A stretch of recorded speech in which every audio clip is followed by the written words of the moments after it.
Hi, boys and girls. It's Miss Pittman here. Hope you've had a good week. I'm going to read you a story. We're going to start it. It's a chapter book, so we're not going to finish it all today. But it's called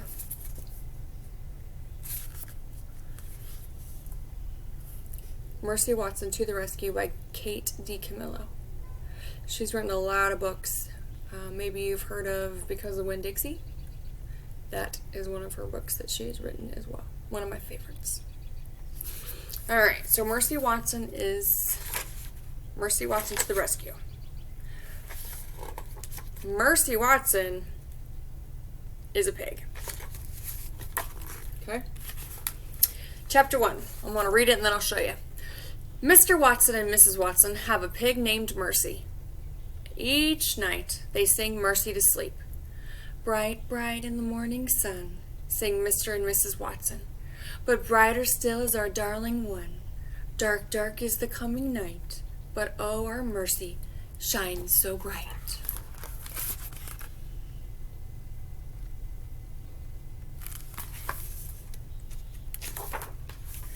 This song makes Mercy feel warm inside, as if she had just eaten some hot toast with a great deal of butter on it.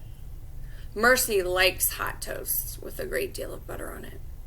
But when Mr. and Mrs. Watson kiss her goodnight and turn off the light, Mercy's room becomes dark, very dark, and Mercy does not feel warm and buttery, toasty inside anymore. She feels afraid.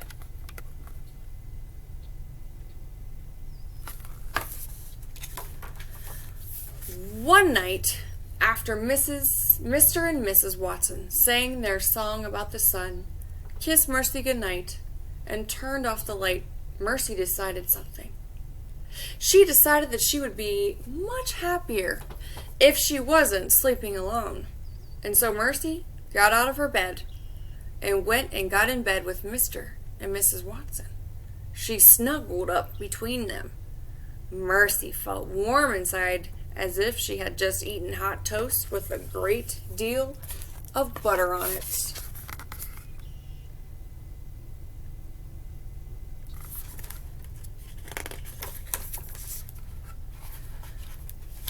Chapter 2. Mr. Watson and Mrs. Watson and Mercy were all in bed together. They were all dreaming. Mr. Watson was dreaming of driving a very fast car. Vroom, vroom, said Mr. Watson in his sleep. Vroom, vroom.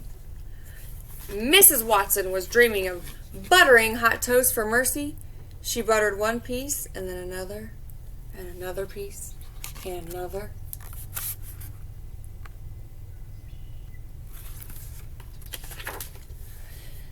Have some more, dear, Mrs. Watson said in her sleep. Eat up, yum, yum. Mercy was dreaming about hot buttered toast, too. In Mercy's dream, hot buttered toast was piled high on her favorite blue plate, and Mrs. Watson was buttering still more. It was an excellent dream.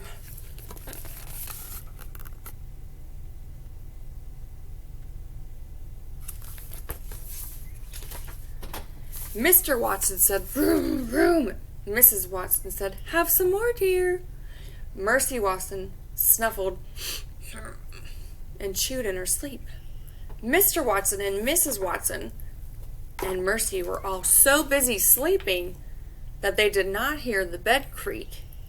They were all so busy dreaming that they did not hear the floor moan.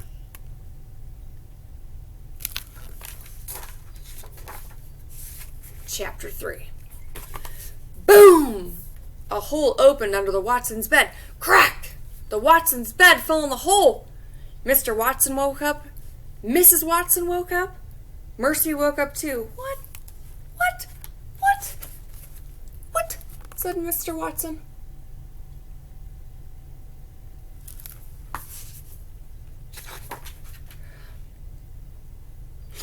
Said Mercy. It's an earthquake, shouted Mrs. Watson. It's the end of the world.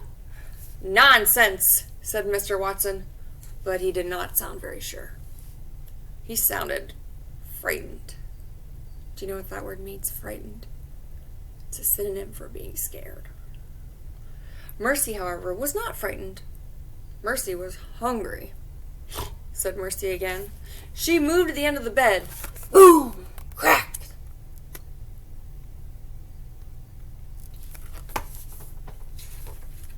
The bed fell a little farther into the hole in the floor. "Don't move!" shouted Mr. Watson. "Whatever you do, don't move!" Mr. Watson and Mrs. Watson and Mercy held very still. Mrs. Watson started to cry. "I know exactly what we must do," said Mr. Watson. "We must call the fire department. They will rescue us." "But you said we should not move," said Mrs. Watson. "How can we call the fire department if we cannot move?" Mercy recalled her lovely toast-filled dream. She wondered if there was any toast in the kitchen. While Mr. Watson and Mrs. Watson were arguing, Mercy hopped off the bed. Boom! Crack!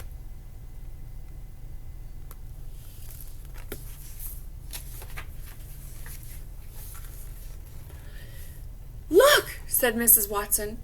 "Mercy has escaped." "She is going to find help," said Mr. Watson. "She's going to alert the fire department."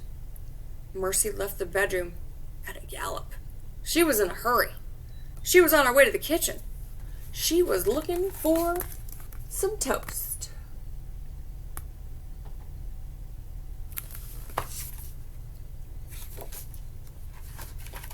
Chapter 4.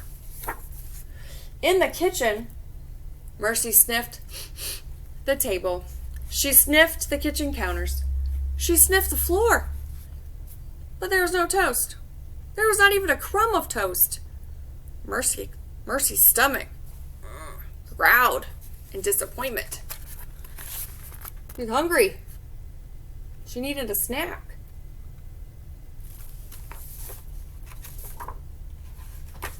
Boom! Crack! "Help us!" Mrs. Watson called. Mercy thought very hard. Where could she get a snack? And the answer came to her. Baby Lincoln always had sugar cookies. Baby Lincoln lived next door, and Baby Lincoln liked to share.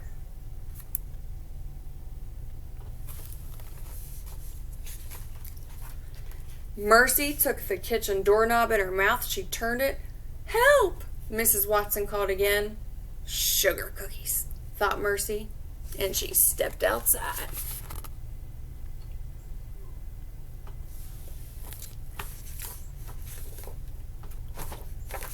All right, I will read you chapter 5 next time. Have a good night, boys and girls.